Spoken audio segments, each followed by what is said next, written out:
Indeed, this session is going to pick up the issue that was introduced at the last one, and the people sitting on this stage will think that now we're really going to talk about diversity, because we're going to talk about student diversity in the sector. So this session is to reflect on equity and diversity in the higher education sector more generally, and to think about what advances have been made and what might be able to be made in the future. We have three terrific speakers. We have Associate Professor Andrew Harvey from La Trobe Uni, Mary Kelly from QUT, an equity, a doyen, I think, of the equity practitioners in Australian universities, and we have Ethan Hawke to give us the picture of the student perspective on equity and diversity in the sector.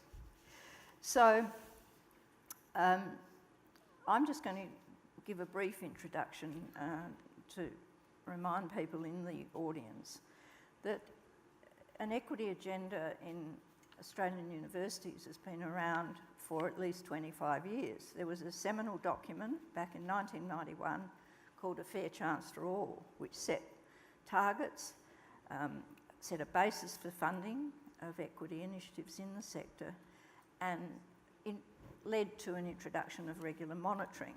So all sorts of things that we would think about in terms of standards in relation to this domain in the higher education sector. But in fact, in the first version of the standards, the Higher Education Standards Framework, the 2011 standards, there was no specific mention of student equity and diversity, but this was taken up in the 2015 standards, the ones we currently apply when we register and register institutions and accredit courses in higher education. And I'll just, where can I clicker? Is it? Did Peter walk off with the... Peter Noonan took it with him, didn't he? Change the slide. Is there any other way I can get the next slide on the screen? Thank you. That's it. So this is what at TEQSA we assess against. There are now three equity and diversity standards, and they're in the domain. That diagram, the consecutive concentric circles. The TEQSA looks at these 7 different domains, and the second one is about learning environment. And there is a standard, 2.2, which has 3 components. So there are 3 substandards. And they are there. And as you see, there's a focus on policy, practice, and approaches. And it's seen in the context of teaching and learning. And it's accommodating student diversity, and it brings in the concept of underrepresentation and or disadvantage experienced by identified groups, which aren't identified in general. The second one is more specific about the outcomes for Aboriginal and Torres Strait Islander peoples, and that gives the requirement for institutions, providers, to give specific consideration to the recruitment, admission and participation and completion of Aboriginal and Torres Strait Islander peoples. And the third one, again, goes back to more general groups, which is about participation, progress and completion by these identified student subgroups, and the requirement that these are monitored, but not just monitored, but the findings of that monitoring are taken into account to change the way admission occurs in the providers, and improve and how these findings can be used to improve teaching and learning and support strategies for the particular subgroups. So that's the context in which this session is being run. This is not a general discussion about the considerable experience that these people have in higher education in the universities, but it's about how when we register a new provider, they must satisfy each of these, demonstrate that they can satisfy each of these standards. So without further ado, I'll start with Andrew Harvey, and he'll speak to you a bit about international trends and some things that are happening in Australian higher education in this space. Sure. Thanks, Andrew. Oh, we're going up to the podium. Thanks, Lynn. I would like to just acknowledge the traditional owners of the land on which we meet as well, and very much looking forward to hearing Ethan speak shortly. And I think should also probably acknowledge Lynn Martin, who was really one of the founders of the framework 25 years ago, and not many people get indicators named after them, but the Martin indicators live on, and that is because of Lynn's critical role back then and ongoing even today. So I wanted to talk briefly about just the UK and US, some examples of that, and then back to Australia and talk about student diversity and institutional diversity, and particularly the importance of compositional diversity on campus. So just quickly to talk about the UK, what's interesting there is that the regulation has been strengthened recently in terms of the equity focus. So the merging of HEFCE and the Office for Fair Access into the new Office for Students really has brought equity very closely entwined with the whole regulation process.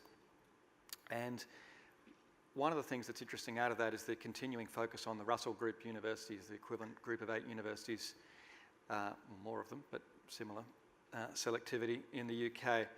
And I think when we talk about the level of diversity institutionally in Australia, there actually is quite a lot in terms of access, particularly for low SES and other groups of students. And just to talk about the US briefly and the tension between access and completion or success, one of the issues that the US has had in recent years is around the 90-10 rule, where private providers have been able to enrol 90% of students who are essentially on Pell grants or other financial federal grants. And then the last 10%, which is supposed to be full fee-paying students, they can often get military veterans to fill that as well, because they don't count under the 90% rule, even though they also are federally funded.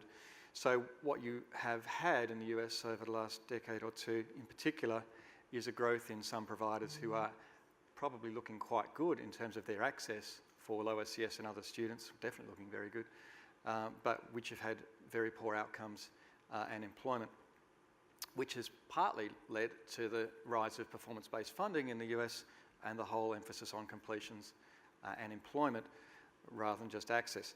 So that's, in a sense, a skewed financial model, not radically dissimilar from what we had in VET recently, but it just plays out the tension between access and success, and that for perspective of a regulator, or indeed anyone really interested in higher education, it's important that we look not only at who's getting into university, but what the outcomes are, and indeed what the student experience is. We do very little on campus climate in this country. So just to turn to Australia, and again, Minister Teen yesterday was speaking by video conference at a different forum and was talking about how equity is baked into higher education in Australia, and it is in the legislation, it is in the threshold standards, it is something we need to care about. If we look at the degree of variation in institutions, it's quite high among public universities. There's one university, and I'm sure you can guess which one, that has just 3.9% participation from low SES students. So very low participation. And at the high end, you'll have another university that has 39% low SES participation.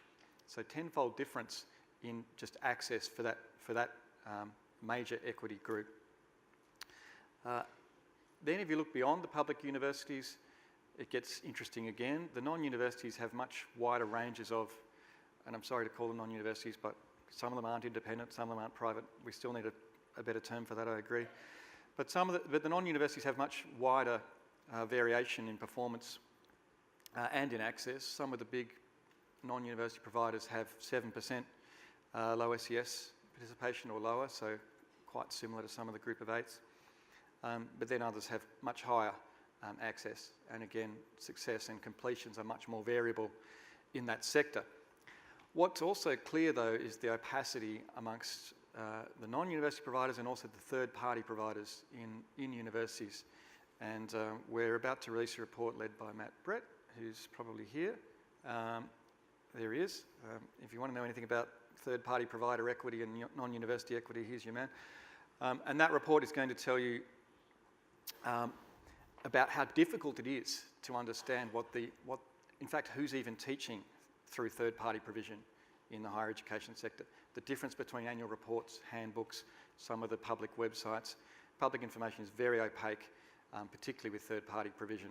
So we do have some issues in understanding the level of diversity institutionally and also in assessing performance right across the higher education sector. The reason, of course, all this matters is that compositional diversity is critical to quality. And I think Mary's going to talk about this a bit as well. So the idea of inclusive excellence that was developed through the American Association of Colleges and Universities about 15 years ago, that really talks about diversity, equity and quality as an alloy. It talks about minority influence theory. So the fact that when you have different voices, it challenges the complexity of all students. The fact that you need a marketplace of ideas to have a proper learning environment and to have complex discussions. So while equity is critical and it's important that all institutions are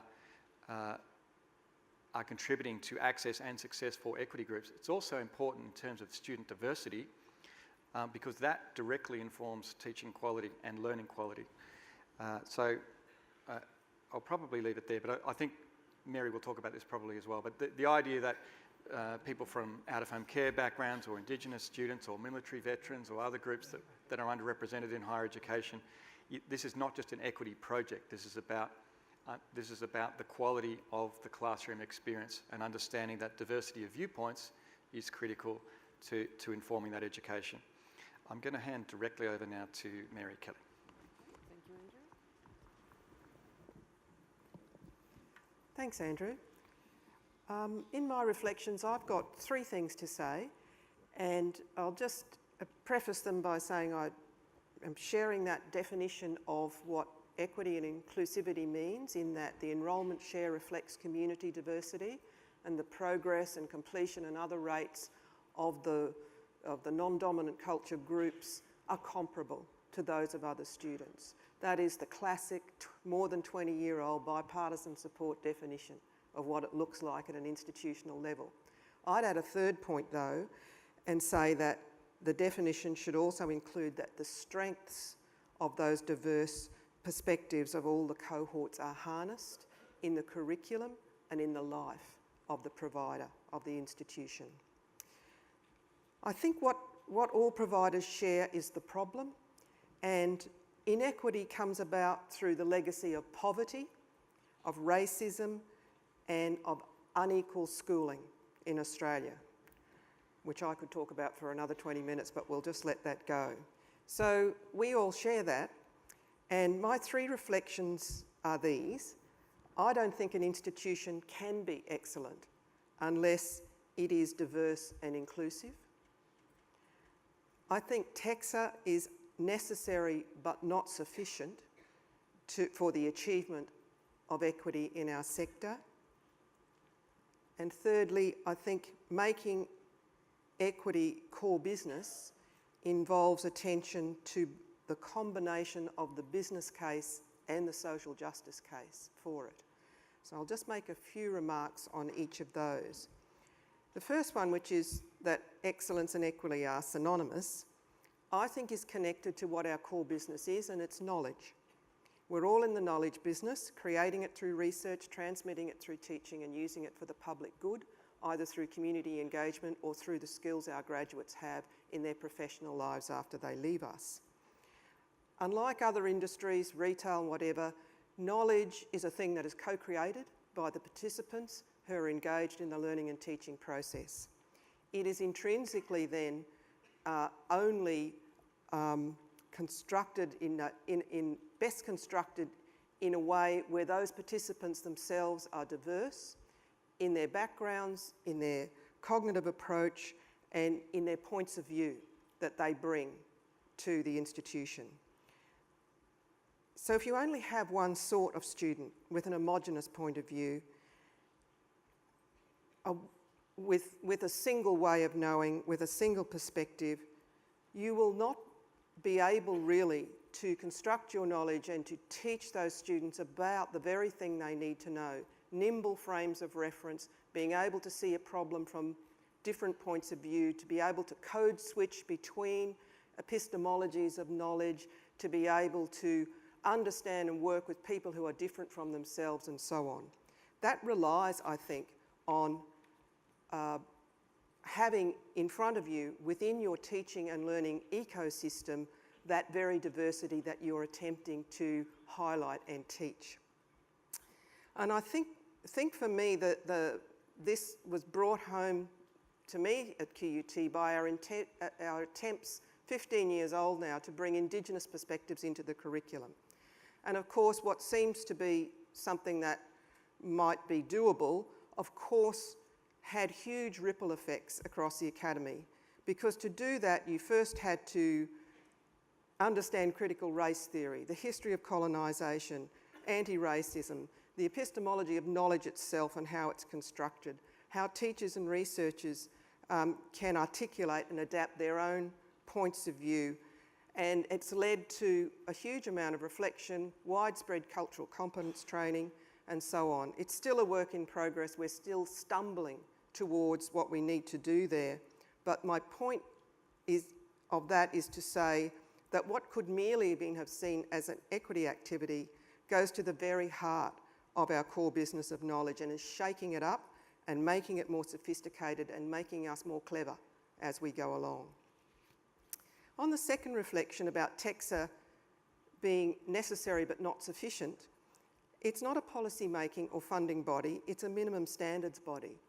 And the standards are not necessarily best practice. It's a flaw, a very important flaw to put under the activities of all providers and to make sure that all providers are alive to their social justice responsibilities.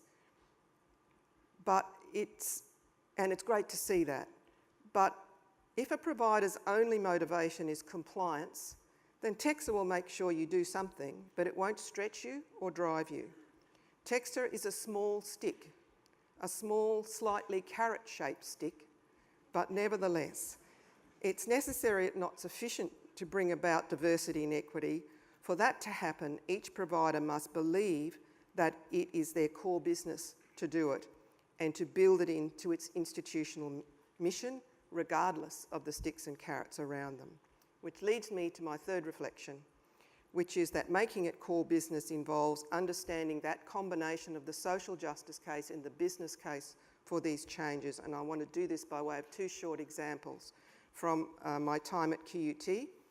One came about without any reference to public policy or sticks or carrots. It was just something the university did itself. And that was the invention of a large-scale scholarship scheme to help our low-income students.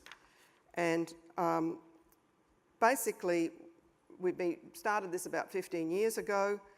The social justice case was obvious. Poverty shouldn't stand in the way of a barrier to tertiary study. But the business case has become compelling.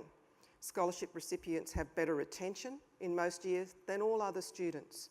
So that's good for them. They get to complete. It's good for us. We save lots of money by them not dropping out. But we've come through the scheme, we've come to understand and get insight into the first in the family experience and to use that to change other things across the institution. So through surveying our recipients, we understood why there was that retention effect. And it was a combination of both the practical impact of having a bit of money so that their education and living costs were able to be better managed, so they were less stressed. Some reduced their paid work hours in order to generate more time. The net result of that was more time and attention to study. But there was also a psychological effect in the sense that the recipients reported a stronger sense of belonging, being motivated, feeling like that someone had noticed them and that they were worth it. And it's that combination of those effects that I think have led to those unexpectedly high retention rates. In the assessing of each of the 5,000 applicants, because this is a very large scheme, and looking at that combination of not much money and a complicated life, which is the deadly combination for attrition, we have got to see the insides of their lived life, the complications they deal with, the resilience they have just in getting to the institution in the first place and how they manage that complexity. And we've been able to use those insights in a number of ways. We've been able to lobby for better public policy from Centrelink and Commonwealth scholarships. We've been able to bust myths in the pre-tertiary sector about the affordability of higher education, devise new support programs such as work integrated learning bursaries, and we have changed our student leadership criteria to include things like being able to manage complexity and resiliently deal with change as part of what makes our leadership group.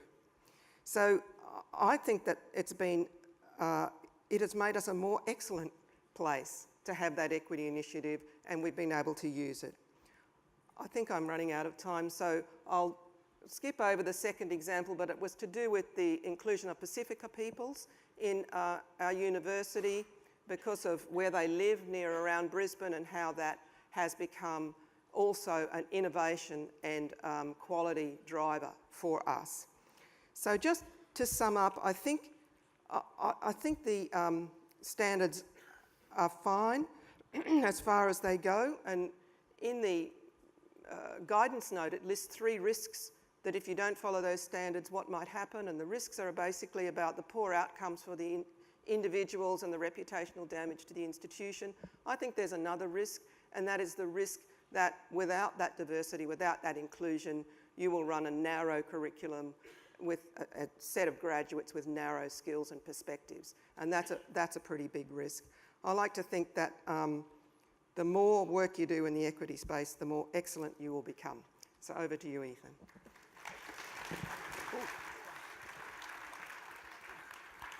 Very much. Hello. Oh, just straighten that up. Before I start talking, I'd like to acknowledge the traditional owners of the lands on which we meet today, the Wurundjeri people of the Kulin Nation, and I pay my respects to their elders, past, present and emerging, and also pay respects to my elders, the Warramungu elders, which is the nation that surrounds Tennant Creek in the Northern Territory, and pay my respects to their knowledge that they passed down. I've been told that I only have sorry, that was a bit loud. I've been told that I only have 5 minutes to talk, so I'm going to tell you a quick story. And the story begins with me in high school. I hated high school, absolutely hated it. It was just not the right learning environment for me, hated the people I was around, hated the school, so I decided to leave. I dropped out of high school halfway through year 12. But funnily enough, I actually dropped out of high school and went to OUA and started studying through Open Universities Australia, doing some units through there. And I ended up doing about 4 units in the year that I left high school, and received distinction levels in all those units, 2 of which were second year university units.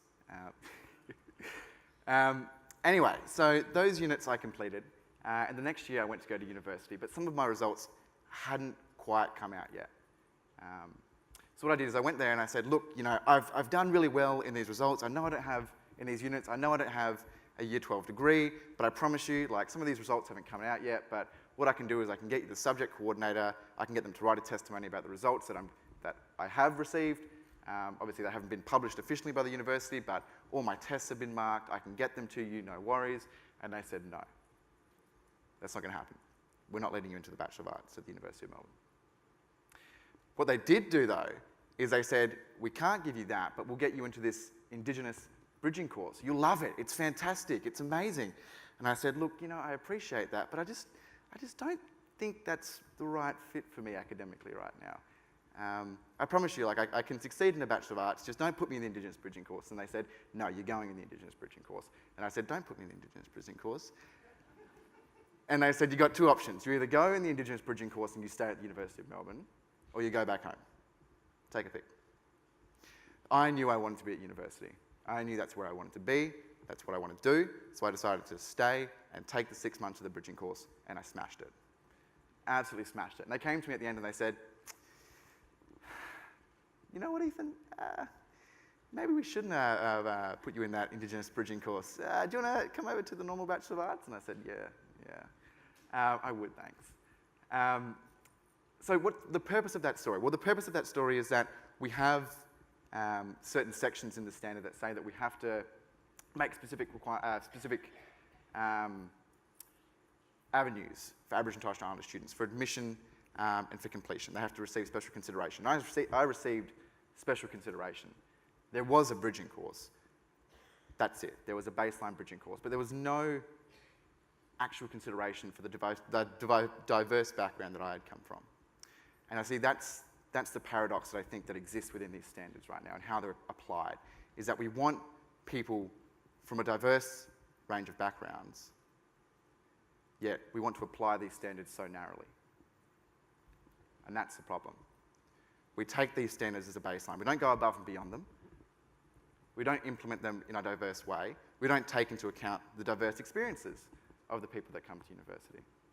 All we do is take these standards and apply them in a very black and white, narrow way. And because of that, I had to spend 6 months in a bridging course. I absolutely hate it. It is so important that we listen to stories like mine and like so many others when it comes to how these standards are being applied. Because what you're going to see is a pattern continuously, a pattern throughout higher education, which is that these standards are just tick the box. Yes, we have a bridging course. Are we taking into consideration how we let people in? Are we taking into more consideration our admissions? No. It's a tick the box measure. And the problem with that is that, obviously, as my colleague said, you need diverse people in university, not just because it's the right thing to do, not just because it's equity, not just because, that's what the ethical thing is to do. You need our knowledge systems. You need our experience, because they are brilliant. They are amazing. They are outstanding. 60,000 years of economic policy, of social policy, of governance. These knowledge systems are brilliant, and unless you start to apply these standards more diversely and with more acceptance and place these stories at the heart of how these standards are used, we won't get those knowledge systems in university. Cheers.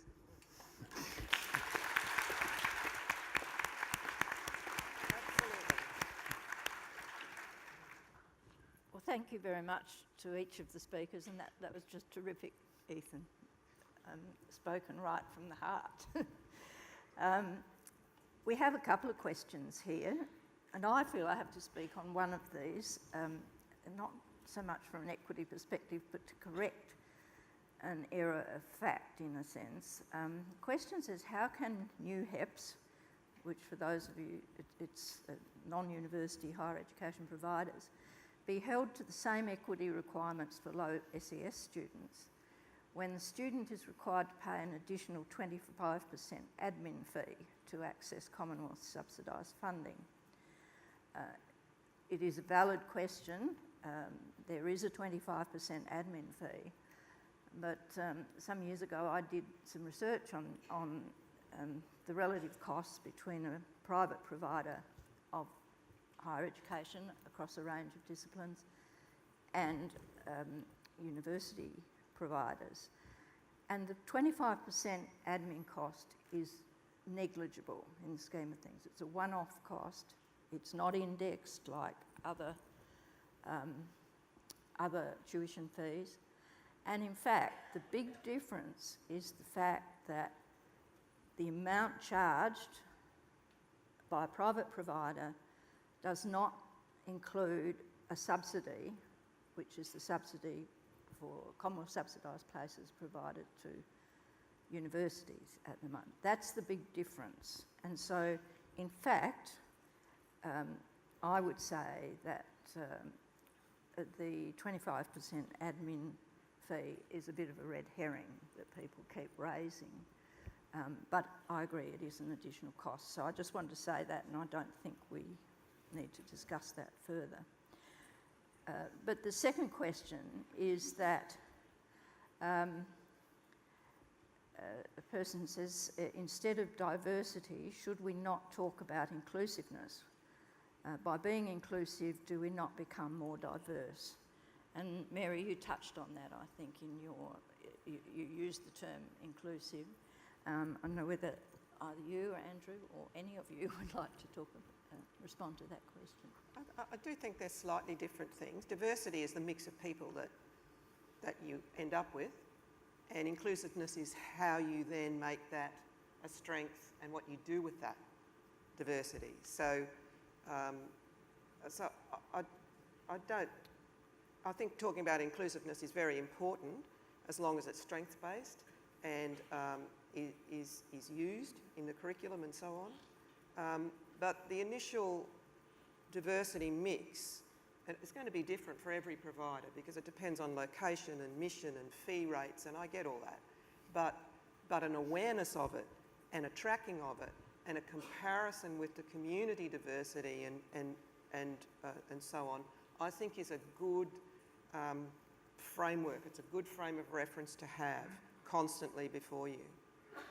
Could I just make a quick point on that? Because I didn't get to it in my speech, but again, out of the US, a lot of literature talks about surface segregation on campus. So most public universities, at least in Australia, look very diverse on paper because almost a quarter of the students are international for a start. So we look like we have high ethnic diversity, if nothing else. But in a lot of cases, we see that surface segregation play out on campus where certain groups tend to stay with each other. So you're not actually getting that inclusive mix right through to actual racism on campus. We have very few surveys on campus climate or how the campus is experienced by different groups. So that compositional diversity is the foundation, but it's not sufficient. And if that's all you're doing, just looking like on paper you're diverse, you may have all sorts of issues, and you do usually have all sorts of issues with the different student groups on campus. Yeah, I suppose diversity doesn't just pop up.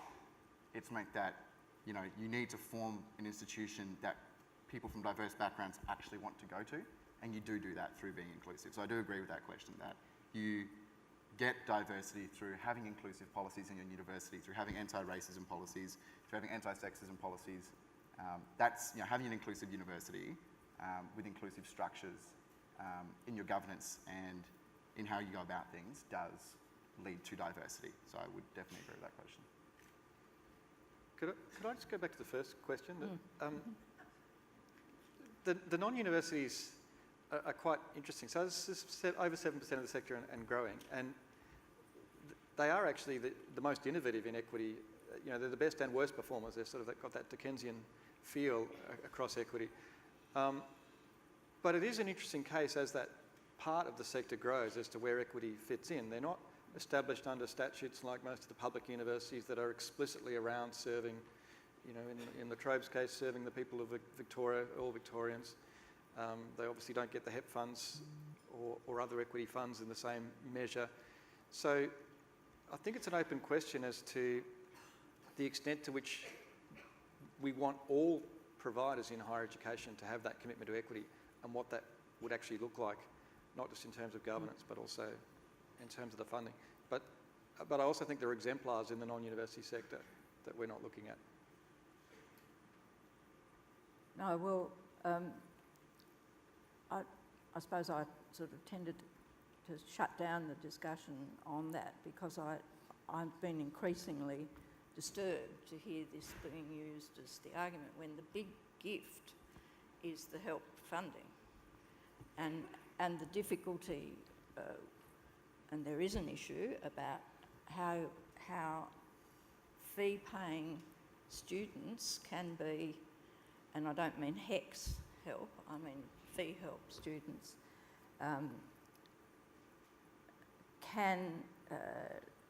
while they can access a system that's been developed to not cause barriers, that is the help systems. But the big issue is the fees that are charged by the private providers of necessity because they have to fund their activities. But it's those high fees compared with the subsidised fees that are in universities. So in an earlier session today, we heard about a desire for the private independent providers to get access to Commonwealth supported places in effect, and that is the real issue, not the admin fee. But I think the question you raise, Andrew, is very significant. What does equity mean for a profit-making private institution? It's a very different environment from what was set up for the universities back 25 years ago, where it was felt that incentives and so forth needed to be put in place to allow institutions to diversify their student profiles. And I think that's a very good policy question in terms of the inclusion of these equity standards in the overall standards for registration and accreditation of new providers and existing providers. Because, it is a challenge, and I recognise it's a significant challenge for a profit-making organisation, and that tension between providing opportunity, and that's the focus of those three standards that I put up at the start, how that fits in that environment, but taking into account what Mary said, as in my view, an equitable profile in the sector, in an institution, is also about excellence and achievement for society as well as individuals. Well, they're the only questions we have, so are there any from the... sorry, all of a sudden we've got a lot more questions. They're actually above the old ones. My goodness, and they keep coming in.